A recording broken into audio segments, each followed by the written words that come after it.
Hi everyone, welcome to today's webinar on the next steps in identifying potential approaches for distributing the devolved debt levy funding. I'm Lynn Sharp, I'm a Communications Officer at the Improvement Service. Before I pass you over to my colleague Karen Carrick, I just want to do a little bit of housekeeping. So there will be an opportunity to ask questions within the hour. Please use the questions tab to submit your questions, and if you have any audio or any other kind of technical issues, please use the chat function to highlight them to me. Okay, so I'll just pass you over to Karen just now. We will at one point do the introductions as to those who are present, but what I wanted to do from the outset was to set out the context for this webinar. As you know, the Improvement Service is carrying out some research for the Scottish Government in relation to potential funding models that could be used to allocate the debt levy funding. And I do want to make it quite clear that that's the remit we've been given. We're doing some research. We have looked at slightly widening the scope of it to look at advice in the round and how that's supported. But any recommendations that we make to the Scottish Government will ultimately be up to them to determine on how best to take forward. So on that basis, the purpose of today's webinar, and we're having 3 in total, but the purpose of today's is to look at the findings and recommendations from the second phase engagement report that we did, and also to discuss the test of change in relation to direct grants to local authorities. That's very much the focus of what we're doing today.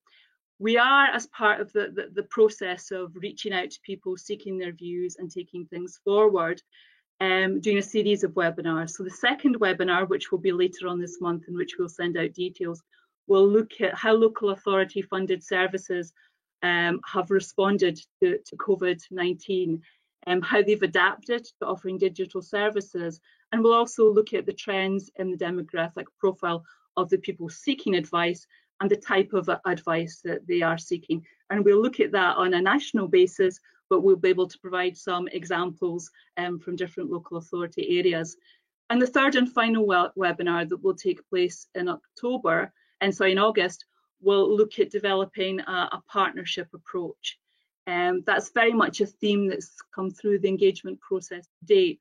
So we want to reach out to all sectors to discuss with them how they think potentially a partnership, a strategic, national and a local level that best addresses local needs could be met. So that's the purpose of this series of webinars.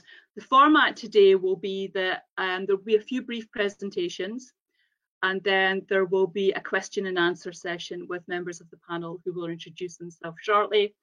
And after that, we'll have a brief outline of how we're going to take this forward, how we will have future engagement opportunities.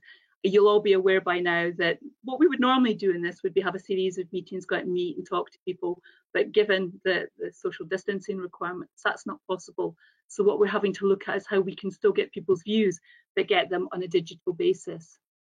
So the panel for today, perhaps if I kick off, although I'm not first in alphabetical order, I'm the Improvement Service Evaluation Manager. The Improvement Service works with councils and their partners to improve outcomes and to reduce inequalities. We offer a wide range of products and services that will help us meet those objectives, and evaluation is one of them. I was going to give you some examples of others, but when I looked at our website, there's actually another 35. So what I would suggest you do is go onto our website, have a look and see how we might be able to assist you. What I'll do now is pass to Andrew from the Scottish Government.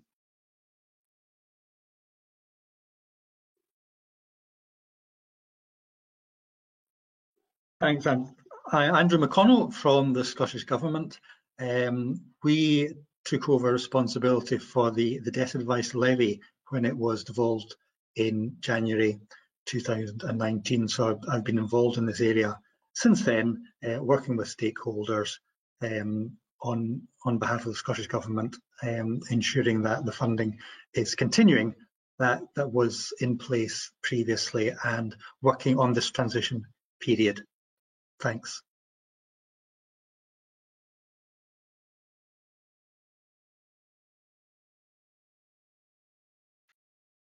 We'll now pass to Kenny Bowie from Falkirk Council.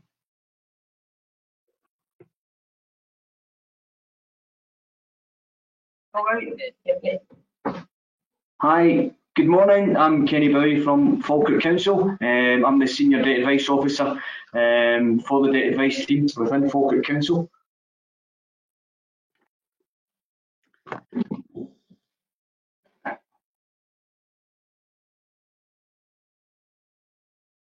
Thanks, Kenny. We'll now move to Kyle Murray from Scottish Government.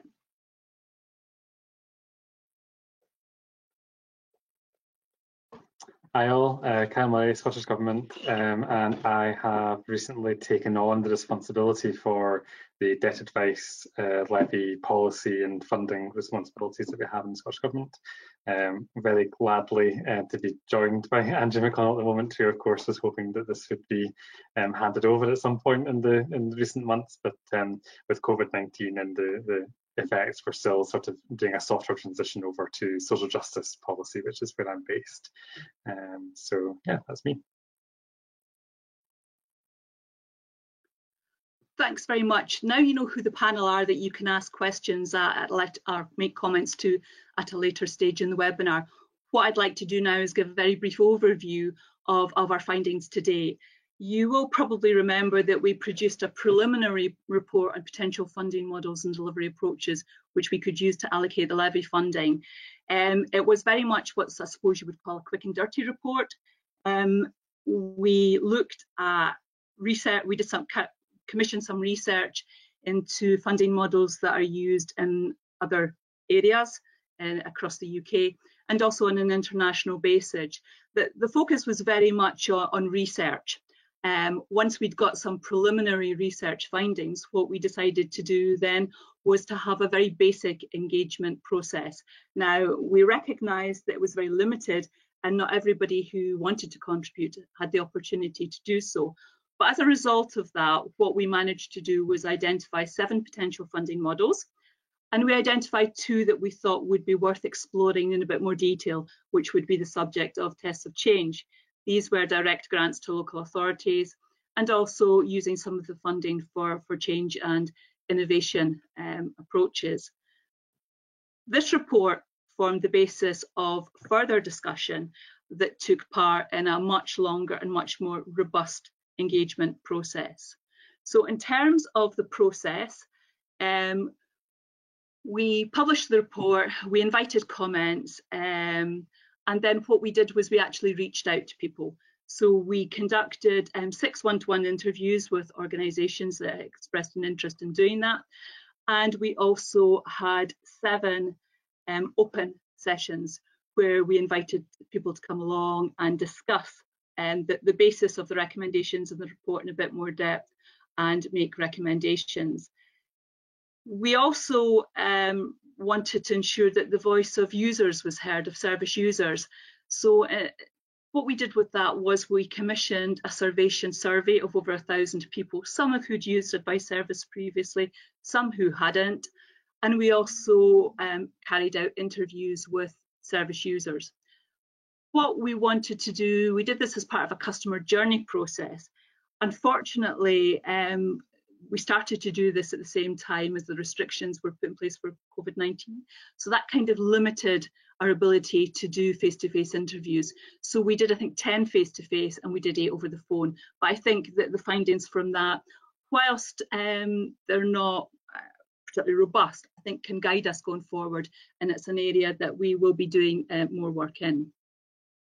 So what were the findings from the process? Pretty much they largely confirmed the results of the initial exercise that we did, the engagement exercise. 2 models that again received very limited support were community advice partnerships and a national body to oversee the funding of advice services. So given that there was very little interest in these are not models that we will be pursuing and doing research for further in any shape or form. There was an additional model identified, and that was in relation to giving all the debt levy funding to an organisation. Now I've got to distinguish here, this isn't giving it to an organisation to manage a grants programme. This is just saying, this is the debt levy funding, you know, deal with it pretty much as you wish and manage it within your organisation. We will look at doing a bit more research on that model, but at this stage, there's nothing really conclusive that I can share with you.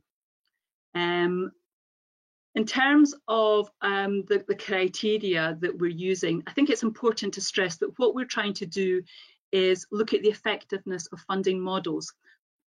The services that they deliver and the impact they create are part of that, but they're not the only part. They're really just an ancillary measure to look at the effectiveness of funding models. To do that, we have in our report outlined a set of criteria that we hope to refine and review going forward. But in the discussions, it became clear that there was a feeling that quality should also be a measure too. So we have now suggested that we will include an additional criteria in assessing the models linked to quality, probably Scottish national standards. What we would say is that it came through loud and clear that people were quite willing to work in partnership, and that there was a desire really to look at how the funding and service delivery could be better aligned. Initially, there was some resistance from the third sector in terms of partnership working, because there was a fear or concern that any kind of partnerships would not necessarily involve them. So I think that's something that needs to be borne in mind going forward. But that's certainly something that we're keen to explore further with a whole range of people as to how we might have this strategic framework that gives a national overview for money and welfare rights advice services, but how it's implemented or actioned at a local level to take account of local needs. There is some precedent for this in terms of the employability partnership, which again supports this kind of joint up approach to funding.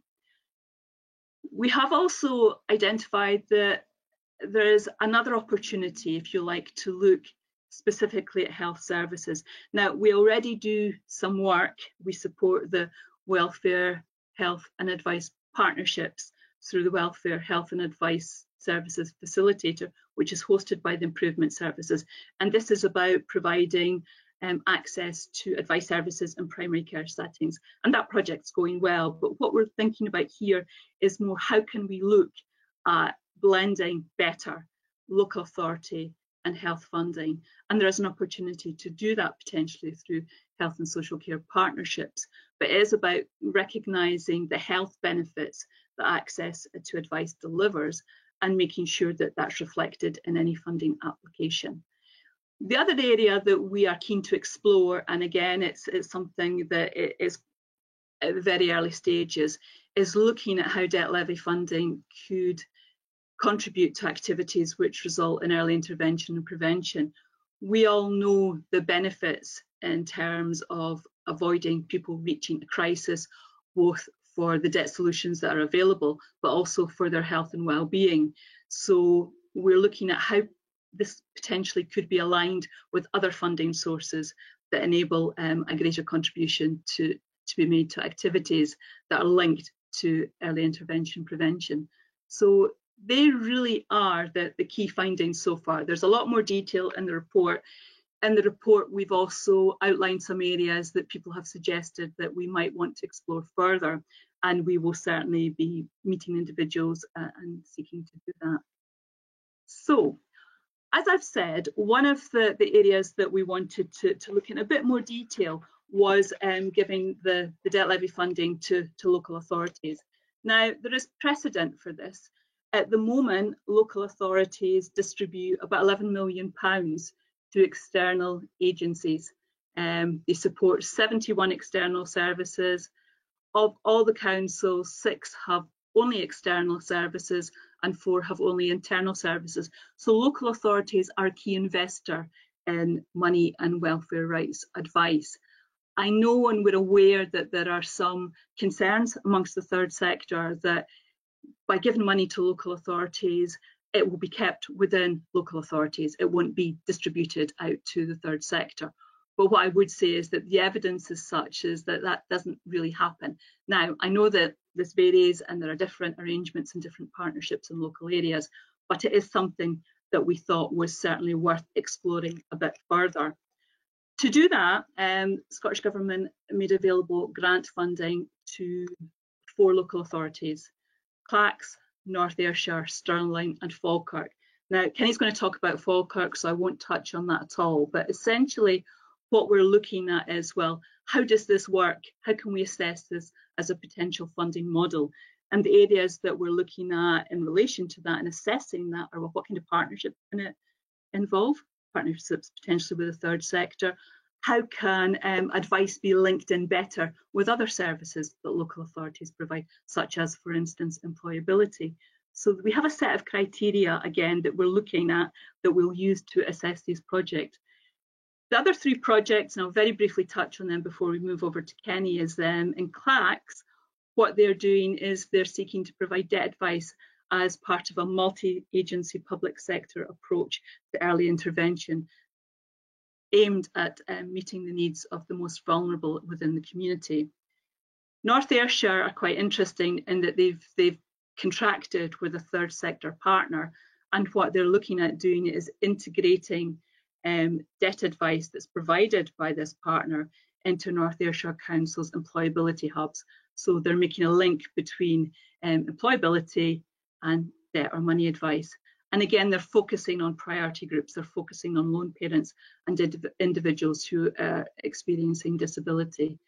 And finally, in Stirling, what they're looking at there is some programme in schools involving employability, health and wellbeing services, digital inclusion and debt advice. So it's quite wide ranging. It's all about making services more accessible to parents in a school setting. Now, clearly, because of the impact of COVID, there have been changes to these programmes. A lot of them were just about getting up and running when social distancing requirements were put in place and there was a stop put on face-to-face delivery of services. So at the moment, they're pretty much suspended, but hopefully we can pick this up going forward. But now what I would like to do is perhaps get Kenny to talk a bit more about the Falkirk experience. So Kenny, if I could maybe ask you a few questions that might help us understand that a bit better. So what are you doing in Falkirk with the funding? So, well, first of all, thank you very much for asking me to come along this morning to present on what we're doing at Falkirk. So what we've done is we've recruited a part-time debt advice officer who we would look to work in, or is working in conjunction with our housing section to provide earlier intervention to prevent evictions and homelessness and reduce the level of rent arrears. Now, the target group for this is 16 to 25-year-olds. However, the work isn't exclusively focused on this group, but primarily is for that age group that we're looking to target. We're looking to support the reduction of debt levels by improving money management skills, giving them access digitally for IT. We are looking to help them to source cheaper service provision of energy, television, telephone contracts, that type of thing, and use statutory and charitable sources of funding to reduce levels of indebtedness for this group. So really what we're looking to try and do is to try and increase the uptake of existing sources of advice. Again, to do that, what we'll use is we use home visits, outreach, and also use our 3 local advice and support hubs to do that. So primarily, we're looking at 16 to 25-year-olds as our target audience, where we can. Our service used to be embedded within housing 3 years ago, and we had very good links within housing. A number of referrals that the team received come from our housing section. But since we moved over to the finance section, I would say that some of the referrals have reduced, which did cause me a bit of concern, was a wee bit alarming. But I was also noticing an increase on that particular age group where they were under the threat of homelessness and unable to manage their tenancies. Now, round about that same sort of time is when we moved over to finance, the housing department also lost their tenancy support officers. Now, the tenancy support officers were a great source, referral source for our team. Our main job was, to get into speak to tenants face to face, basically help them to maintain their tenancies. And I think when they were no longer there, you could see there was an increase in rent arrears, and in particular that sort of younger age group, which was causing me and the team a lot of concern. That it was very clear and evident that that age group were really struggling to manage, and and also in terms of areas of support for them just didn't seem to be there that were maybe previously there. So that's what we are looking to do, or we are trying to do now. We think that this is very much a much larger project on the face of it than what we're doing. I think we're really just scratching at the surface and sort of dipping our toe into the water here a wee bit with this, and there's only so much we can do on a part-time basis. But whatever help that we can do for that sort of target audience at the moment, that's what we're looking to do, and hopefully, as time goes on, and maybe once we get back to some sort of normality again, we'll be able to look to expand this project on a much wider scale if we could. So, I mean, you've very clearly then identified a need and a target group, and a project or an activity that benefits both the council by reducing rent arrears, but also, more importantly, benefits young tenants and enables them not to become homeless, which is really a positive thing to be doing with it. You've mentioned some of the partnerships that you've created and some of the referrals that you plan to make within the activities, but would you say that you've been able to improve partnership working outside the council as well? Yes, again, unfortunately with the current situation, we had just really, I think we were just really sort of 2 weeks into it before we went into lockdown, which was a shame. But what we had to do, we have a leaving care team for children who are leaving care and starting their own tenancies. So what we had done there already was, on a Tuesday afternoon, we'd organised to go down to their offices and meet with any clients that they had. First 2 weeks were of a huge success, and we were, very warmly welcomed, which was really encouraging.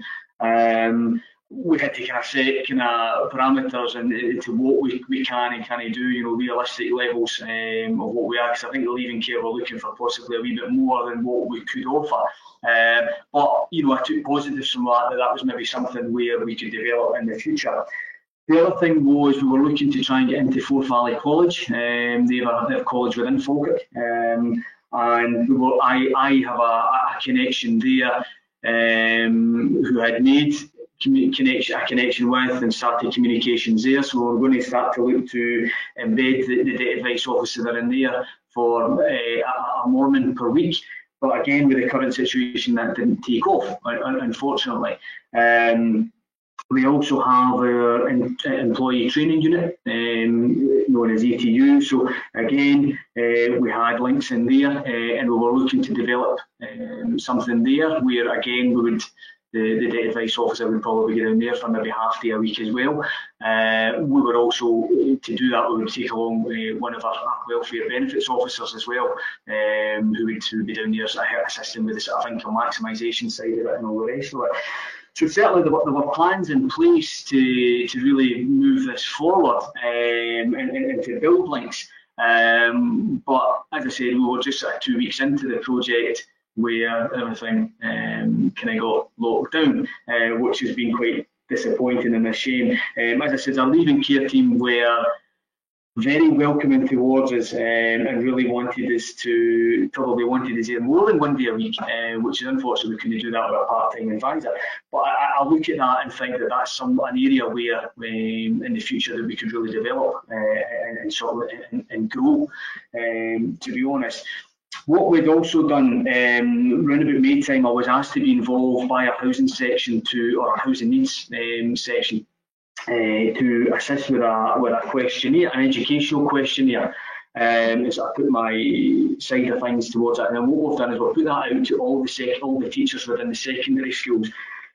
What we've done is we've asked them to consider how, both our housing needs team, community advice, which is what we're part of, and education, is how we can communicate and educate young people about housing, homelessness, budgeting, debt, and sort of their own responsibilities. So we've put a questionnaire out there, asking them, how we can do that. So how best can we engage with them? So we're asking them, would they prefer online? Would they prefer face-to-face, sort of self-learning, that type of thing, and also asking them what they think, if they were to take a tenancy on, sort of what their responsibilities would be, what do they see, and that would give us an idea and a flavour as to what then that we could deliver. One of the things we've come up with as well is to look a wee bit kind of old school. Some people would remember when you went for a work placement for a week.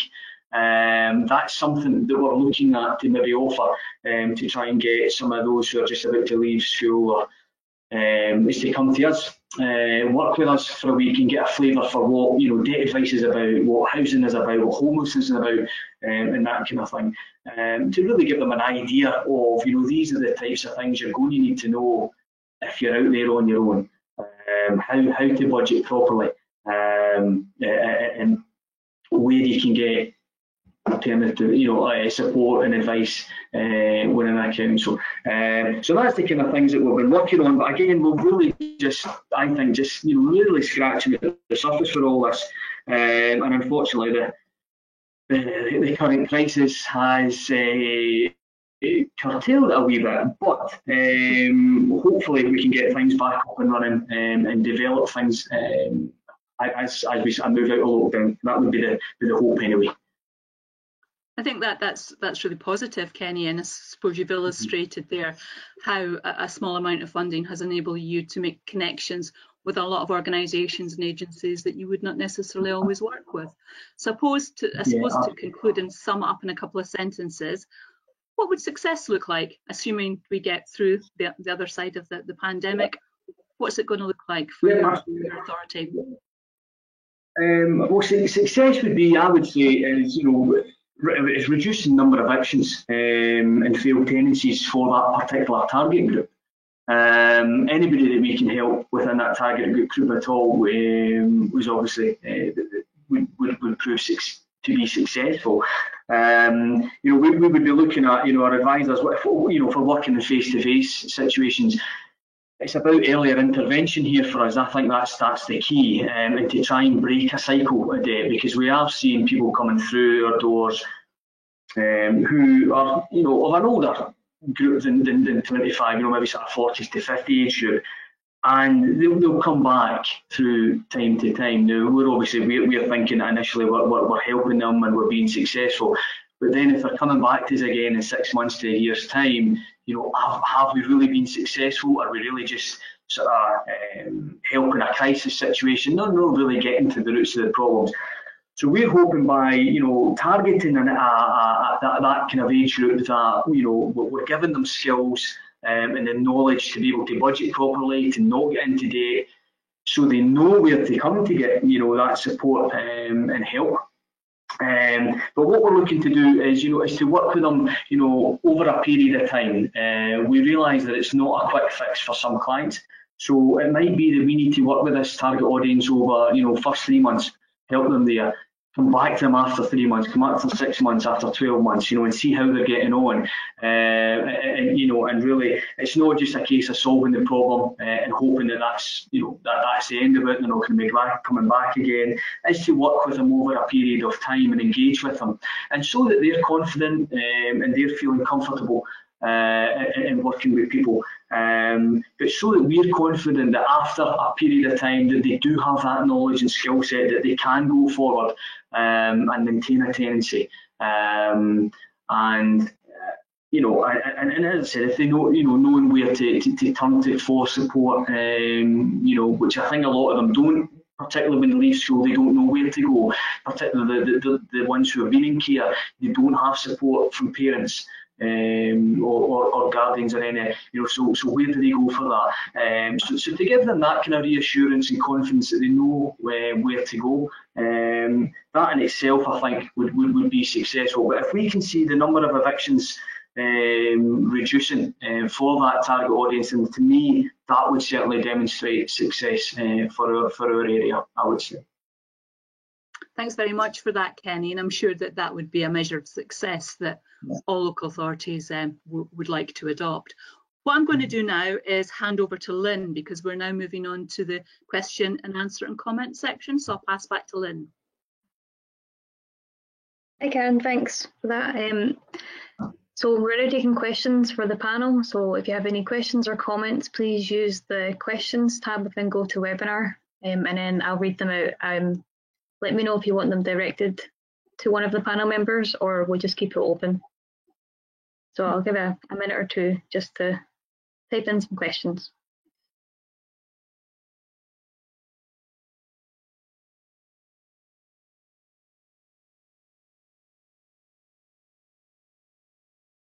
So we've had a few questions now. For the new idea of a single organisation, did you say the idea is to give all the debt levy funding to that single organisation to spend it on what they want to use it for, rather than the single organisation being a grant-making body? I'm just going to unmute all of the speakers' mics, okay? That was the suggestion that was put forward, and I think it's important to distinguish this from the SLAB funding model, where SLAB manages a grants funding programme on behalf of the Scottish Government. There was a suggestion put forward that to create the greatest impact, if you gave it to an organisation that was specifically associated with debt advice and asked them to manage it, then that might be an appropriate model. I would say that at this stage, we're really just starting the exploration of that. So I really wouldn't want to comment on that any further until I've done a bit of research on that and discussed that further with colleagues. That's great, thanks. You said that a quality measure will be included in the criteria, potentially linking to Scottish national standards. What do you foresee this quality measure to look like? Again, that's something that's very much up for discussion. What we did in this process was we were very keen to encourage people to comment and then to try and take on board the suggestions that were made, so that we made sure that people actually felt that they had the ability to influence what we were doing going forward. And there was a lot of agreement that we needed to measure quality. There was probably less agreement about how you might do that. There was quite a strong feeling that you would need to have national standards. That would be the only measure of quality. But equally, there was some discussion about, well, could there be other criteria that could be used? And again, that's an area that we want to include this, but exactly what the criteria looks like, we want to discuss further and involve people and come to some sort of consensus about how would be the best way to do this. That's great, Karen. There's been a similar question about other criteria. I'm just going to read it out because there's a question at the end about sharing good practice. You mentioned standards and quality. Apart from the national standards, would there be any other criteria you would be looking for, and how would we share good practice? I think I've probably answered that in the previous question. Standards is the obvious one, it's the easiest one, but we do recognise that not everybody has national standards. And that might be treating some people unfairly. So what we want to do is look at, well, what kind of quality measures are available, what can we use, what are the equivalencies of national standards that people might actually possess. So it's very much a work in progress. I think we're all agreed that we want to make quality a criteria, but as I've said, exactly what the context and the content of that criteria requires a bit more work. We're not at the stage of actually evaluating the models yet. We're still looking at refining and reviewing the criteria. So there is opportunities for us to have wider engagement on this and come up with a criteria that everybody accepts and buys into. Does the panel think that due to the COVID crisis, people are more open to discuss debt and are more willing to use different channels rather than just face-to-face? I answer that one. Yeah. I would say the feedback from the advisors within my team is that people are still engaging. We are giving them an option of telephone, email or video conference. The majority of clients at the moment are preferring telephone advice. I would say there is a bit of reluctance, and I can fully understand this, in terms of providing personal information. We currently have access to the affordability passport through Money Advice Scotland, which requires clients to provide bank details, etc. There is a bit of reluctance there, which I understand. I think a lot of clients are concerned about security issues in that type of scenario. It's a much easier sale, I think, on a face-to-face basis. To do that over a telephone and email, if I put myself in the position of a client, I could fully understand. I'm not sure I would feel so comfortable providing that level of information where I've never met somebody before or even seen them. So I can understand that. But I would say that we're still able to provide a normal service, and we're still obtaining, I would say, pretty much most of the information required for us to carry out our roles and get a good idea of our client's circumstances and allow us then to provide the necessary information to them in terms of debt options, etc. So I would say, initially, probably a few teething problems in that department. We've been very lucky that we have access and we use Advice Pro. They have come up with allow us to digitally sign mandates and service agreements, etc. So that has been a very much a big help to us in the current situation. The only thing I would say for us at the moment is just trying to identify the right video conferencing platform that not only the advisors are confident using, but also clients and what they have access to. So I've said to our team is that you need to be asking each client what they're comfortable using and what is their preference. It's not so much about what you prefer, it's about what they have access to and are comfortable and confident in using. And as I said, most seem to be quite happy enough doing interviews via the telephone. But certainly from our side, we've been able to continue service delivery as normal. Before the situation, I would have said 80% of our appointments were done on a face-to-face basis. But I think the current situation has maybe allowed the advisors to look at now a kind of channel shift in terms of how are we delivering our service and where does face-to-face come into that. So it might not necessarily be that a face-to-face appointment is required as a very first appointment. It might be maybe 2 or 3 appointments down the line.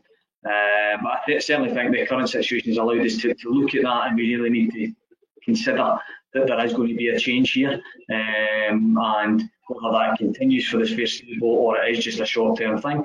But I certainly think we need to be looking at that strongly and decide, and looking at other ways of providing the advice.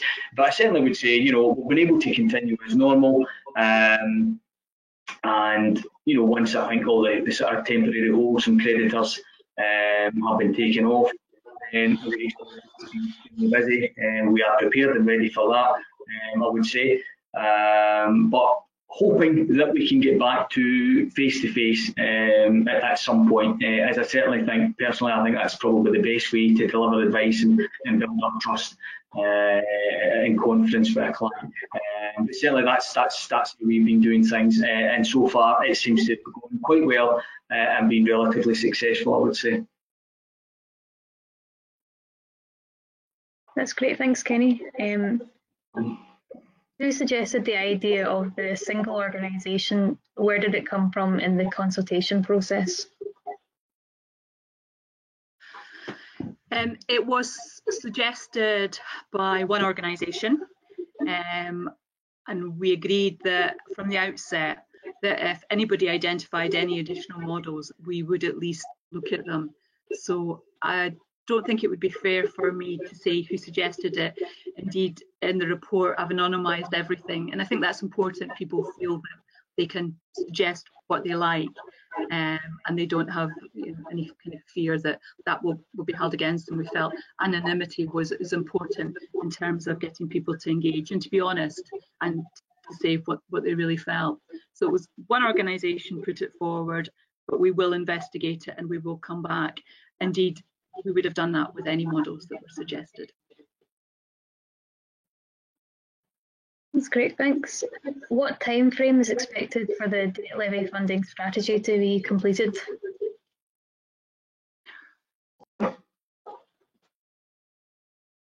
I think our report, we are hoping that we will have a report by early 2021, but maybe Andrew or Kyle would be better talking about the wider impacts of this.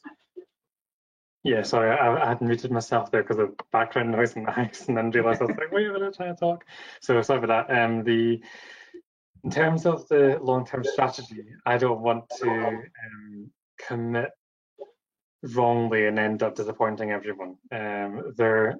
Essentially, there's big impacts for us because I came into this role in early April, really keen to get started, but of course that was a horrible time to start anything afresh, or indeed sort of take on an additional duty really. So in terms of our overall strategy, I wouldn't say that we have a drop dead date of when we want to have a kind of defined strategy going forward, but the roadmap does outline a sort of long-term process that we want to reach in the end, if that makes sense. I don't know if I'm making any sense here at all. Andrew, save me if you can. But essentially, I'm just saying that I don't have a date, but that it is a key priority for us to make sure that we have a clear, defined, and evidenced strategy in place in time. Andrew, would you add anything to that? No, I think that's fair enough, Cal. I think the COVID has sort of upset the plans, as we've heard, even from Kenny, that his plans for his small project have obviously not being as quick to fruition as we'd hoped. So I think given that, it would be unwise to set any definite time frames for that at the moment. I hope everyone would understand that. We're just in a difficult position. We don't know when we'll be able to pick up working as normal, and we'll probably have to reconsider everything, in the light of how advice has been delivered over the last few months as well. That's great, thanks. How do you think local authorities will be able to meet the projected increase in demand for debt services?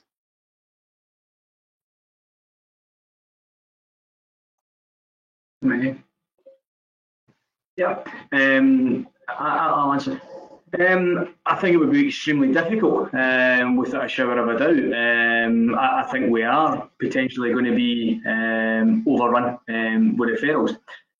What I would say is what we've done certainly at Falkirk is to be as prepared for that as we possibly can, and that means ensuring advisors are in the work, the cases that they're dealing with at the moment, making sure that they're all up to date, making sure, importantly, is that the staff trained and are ready for it, so they've a knowledge of any of the new changes or guidance that has come in.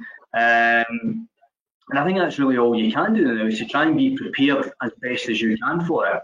At the end of the day, you can only do what you can do, but make sure that you are ready for it. We don't know. We don't. Nobody knows, what that's going to look like in 6 months to 12 months time. Hopefully, there will maybe be other funding opportunities will come to fruition at some point during the next 6 to 12 months, which would allow organisations to apply and maybe take on part-time or full-time staff. That would certainly be the hope that might happen. But I think it's just about being prepared and ready for it as best as you can.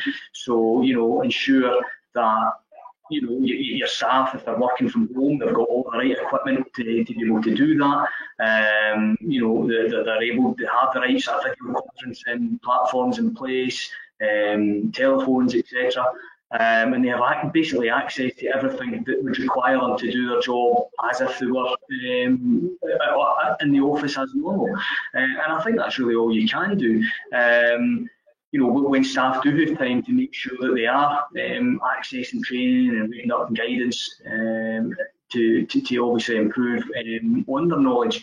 But I think that's what you can do. We're very much about to come in, I think, probably to the unknown. I think an increase in referrals for some organisations would be good. For some, might not be able to cope with that.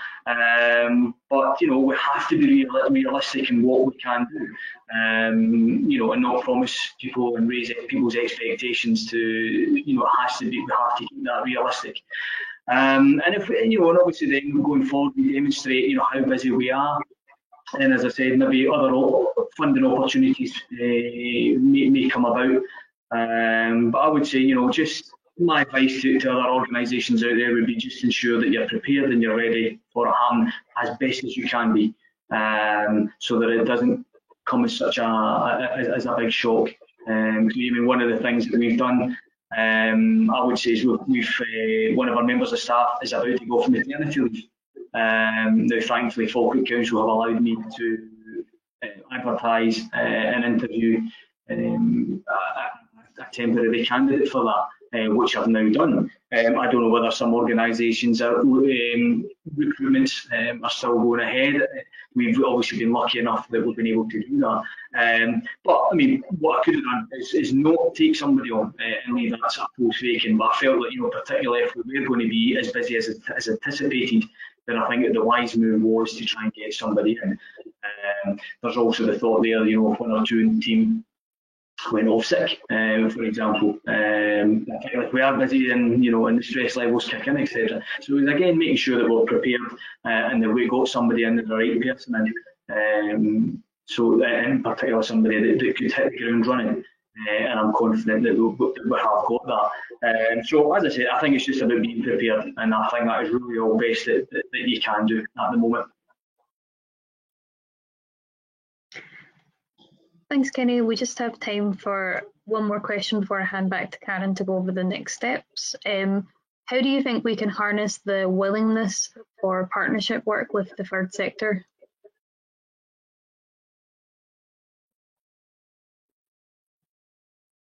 Do you want me to answer this one? One of the things that I've alluded to that we'll cover in our next webinar is the local authority response to COVID-19 in relation to advice services.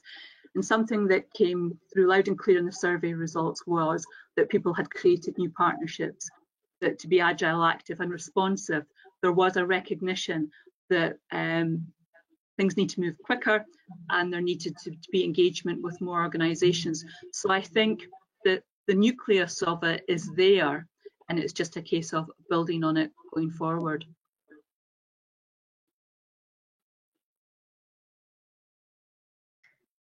Thanks for the questions, everyone. Karen, do you want to go over the next steps?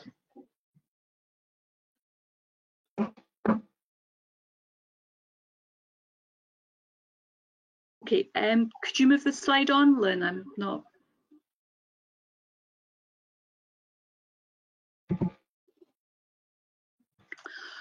Okay, so in terms of next steps, we will continue to do the mapping exercise that we alluded to in the report.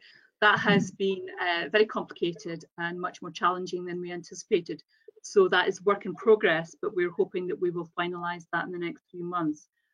We'll also continue to engage with service users, and we did that to a limited extent with the online survey and with the customer journeys, but we're keen to do more work in that regard. Some of the findings were very interesting, particularly in relation to what Kenny said about expectations. We found that people who had not previously used advice services had significantly greater expectations than those who had. So if demand's likely to increase, there's likely to be new clients, and that's certainly something that we need to consider and needs to be borne in mind. We also found that there was a willingness expressed to use multiple access points to get advice, and that people third probably preferred face-to-face, but others liked different routes and they liked different channels at different points. So for instance, in the initial stage, which is just finding out about what advice is on offer, over 50% of those surveyed, included both people who had used advice and hadn't used advice, said that they wanted to get information from a website. So again, that needs to be borne in mind, that that is potentially a route through which information can be provided to people. We also have a K-Hub group, and I would urge you all to join that, to post comments, share ideas. We certainly put all the reports and information on that, and it's your opportunity to see what we're doing and to comment on it. But what we would also like to do is look at 4 issues in a bit more depth, and we're thinking about having table discussions. I don't know if any of you participated in the Money and Pension Service ones, thought they were very constructive, a great idea, and like all great ideas, something that we would very much like to copy. So we're thinking at this stage in September or October, we'll have 4 of these tabletop discussions that will be open. People can come along and take part. There'll be a brief presentation, and then we will just exchange ideas. So the first one will be on the criteria on assessing the effectiveness of the different funding models, and this will be an opportunity for us to discuss. These are our existing criteria, these are the refinements based on what people have told us we're suggesting, and how are we going to measure quality. We'd also like to look at the feasibility of using the levy funding to assist in early intervention and prevention, and that's more of a discussion topic. Is this feasible, is it not? What would be the challenges, what would be the enablers? We want to look at that in a bit more detail and involve everybody in the process. We also want to have discussions around how health services can be better engaged and involved in advice service provision. It does happen, we're not saying it doesn't. It tends to be very much on a sporadic basis. It would be quite good to give some sort of national framework around this. And building on that, one of the options that attracted support from both public and third sectors going forward was looking at this kind of overarching or strategic framework for local and national partnerships, underpinned by local action plans that could be done on individual authorities or regional basis. And that's an area that we're keen to talk to people about. Those will be the next steps. We'll continue to do some work and report back to you on that, but also we want to have these 4 specific discussion points that we will be inviting everybody to participate in. All it really remains for me to do is to thank you all for listening in, and particularly Andrew, Kyle and Kenny for taking part in the panel discussion, and Kenny for answering questions about the test of change in Falkirk, and also to Lynn for facilitating the whole process and making sure that things happened as they should. So thank you again. You'll all be sent a link to the webinar, our email addresses should you wish to contact us, and an invitation to join the K-Hub group. But thank you. Goodbye.